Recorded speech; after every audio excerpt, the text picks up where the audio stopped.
Hi there, my name is Flavio and welcome back to Dream Modded.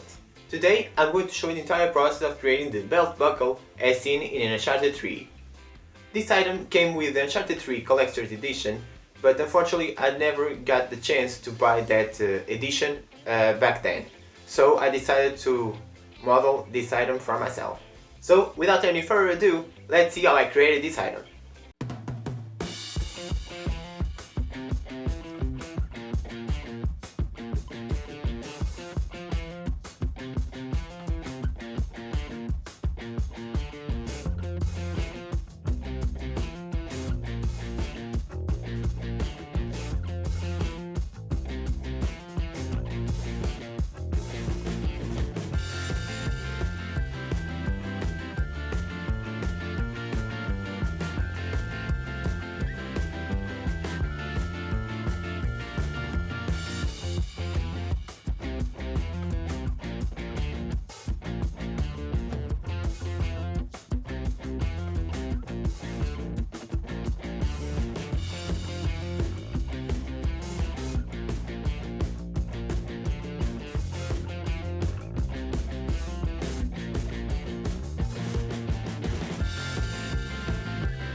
I hope you enjoyed this video, and if you did, please consider liking the video and subscribing to my YouTube channel.